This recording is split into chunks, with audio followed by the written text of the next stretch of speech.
بسم اللہ الرحمن الرحیم.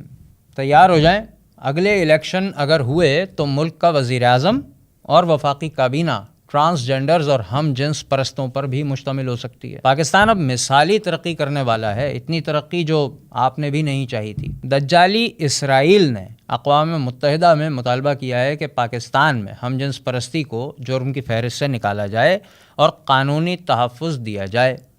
یقین نہیں آ رہا؟ لیجیے، خود سن لیجیے.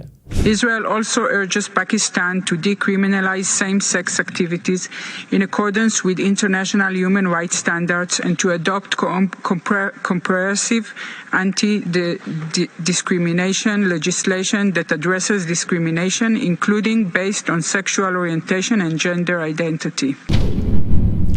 آپ سوچیں گے کہ ہم تو غیرت مند لوگ ہیں، اسرائیل کو کہاں مانتے ہیں، پاکستان ایسا ہرگز نہیں کرے گا. لیکن یہ تو آپ سوچ رہے ہیں نا. پاکستانی حکمرانوں کی تو اس مطالبے کے بعد سے دوڑیں لگ گئی ہیں کہ آخر یہ دجالی ڈیمانڈ جلد از جلد کیسے پوری کی جائے. ایسا منہ نہ بنائیں، یہ کوئی الزام نہیں ہے. پی ڈی ایم کو تو جانتے ہیں نا آپ، جس کی اس وقت گورنمنٹ ہے پاکستان میں. وہی پی ڈی ایم جس کے صدر کا نام مولانا فضل الرحمان ہے.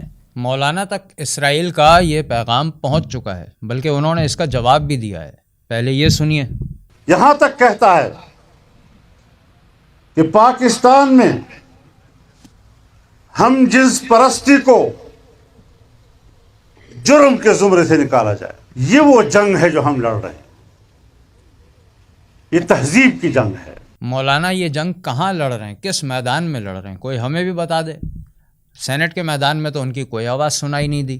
ان کے حکومت میں ہوتے ہوئے، بلکہ خود ان کی حکومت ہوتے ہوئے، سینٹ میں الیکشن امینڈمنٹ بل ڈالا گیا جس میں ٹرانسجینڈرز کو نہ صرف ووٹ ڈالنے کی اجازت دینے کا قانون موجود ہے، بلکہ ٹرانسجینڈرز کو الیکشن لڑنے کا بھی قانونی حق دینے کی بات شامل ہے. کیا کارروائی ہوئی سینٹ میں اور کیسے آنن فانن یہ بل پاس ہو گیا، خود دیکھ لیجئے.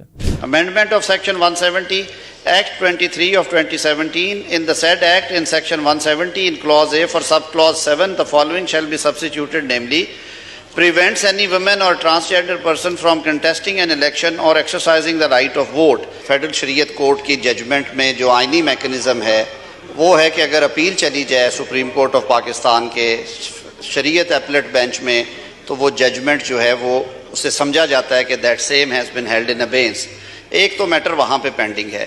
دوسرا، اس پہ ایک بہت ڈیٹیلڈ ہیومن رائٹس کی 184(3) کے تحت ججمنٹ تھی، جس کے بعد یہ لیجسلیشنز کی گئی. ابھی تک کیونکہ جو قوانین ہیں ان میں یہ ٹرم یوز کی گئی ہے.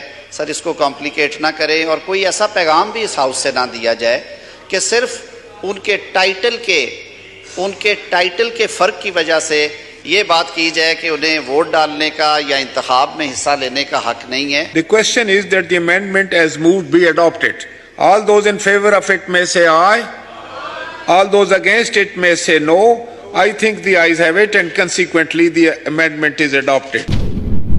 آج بھی عوام کی اکثریت یہ سمجھ رہی ہے کہ ٹرانسجینڈر شاید انگلش میں ہیجڑے یا خواجہ سرا کو کہتے ہیں، جو مظلوم ہوتے ہیں بیچارے، ناچتے گاتے رہتے ہیں. تفصیلات کے لیے شعور کے یوٹیوب چینل پر ہماری ویڈیوز دیکھ لیں، سب سمجھ آ جائے گا.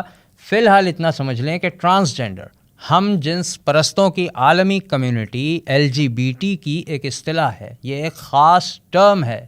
وفاقی شرعی عدالت ٹرانسجینڈر کے بارے میں واضح طور پر اپنا شرعی فیصلہ سنا چکی ہے قرآن و سنت کی روشنی میں، جس میں وہ واضح کر چکی ہے کہ اس ٹرم کا اسلام سے، شریعت سے کوئی تعلق نہیں ہے. اور وہ جو سارا لبرل اور سیکولر ٹولوں نے ہمارے دماغوں میں ڈالا ہے نا کہ مولوی کبھی جمع نہیں ہوتے، بکھرے رہتے ہیں، ہر بندہ اپنی مرضی کی بات کرتا ہے، اس معاملے پر، ٹرانسجینڈرزم کے معاملے پر، اس کی ڈیفینیشن پر تمام مکاتب فکر کے علماء کے فتاوی موجود ہیں. سب ایک پیج پر ہیں. عدالت میں یہ چیز موجود ہے، کورٹ میں بطور ایویڈنس جمع ہو چکی ہے. وہ جو بیچارے پیدائشی طور پر فالٹڈ ہوتے ہیں ان لوگوں کا ٹرانسجینڈر سے کوئی تعلق نہیں ہے.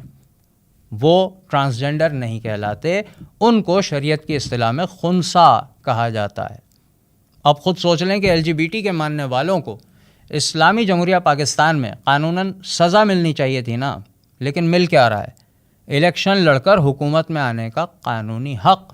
اور یہ مطالبہ کس کے احترام میں مانا جا رہا ہے؟ مسلمانوں سے سب سے زیادہ محبت کرنے والے، فلسطینیوں کو ہر دم گلے لگانے والے، راتوں کو جاگ جاگ کر اسلام کی حفاظت میں ساتھ دینے والے اسرائیل کے احترام میں۔ ایسا لگتا ہے نہ حکومت ہوش میں ہے نہ عوام۔ یہ بالکل ٹھیک ہے کہ ہم ان تمام اسلامی جماعتوں کو سپورٹ کرتے ہیں جو پاکستان میں اسلامی اقدار نافذ کرنے کا دعویٰ کرتی ہیں، لیکن حکومت میں ہوتے ہوئے اگر صرف تقریریں کی جائیں گی تو یہ بات عقل میں آنے والی نہیں ہے۔ اور مولانا کی عزت کا دفاع کرنے کے لیے جو احباب کچھ کہنا چاہیں نا، کمنٹس میں آنا چاہیں، ان سے درخواست ہے کہ پہلے مولانا سے کہیں کہ اسلام کا دفاع کر لیں، جس کے نام پر وہ ووٹ مانگتے ہیں، ووٹ لیتے ہیں اور آج کی حکومت کا اہم ترین پلر ہیں۔ یہ کوئی نہ کہے کہ یہ نون لیگ کا کارنامہ ہے یا پیپلز پارٹی کا دھرم ہے، یہ سب پی ڈی ایم کا حصہ ہیں جس کے صدر مولانا ہیں۔ مذہبی سیاسی جماعتوں اور علماء کی توجہ ہم بار بار دلا رہے ہیں کہ یہ ملک دشمن کے رحم و کرم پر نہیں ہے، بلکہ دشمن عالم اسلام کی واحد ایٹمک پاور کو گود لے رہا ہے۔ خدارا اپنا فرض ادا کریں، عوام آپ کی راہ تک رہے ہیں کہ آپ کب رہنمائی فرمانے کے لیے تشریف لائیں گے، یا پھر ہم اسرائیلی محبوبہ یعنی ٹرانسجنڈر گورنمنٹ کے استقبال کی تیاری شروع کر دیں۔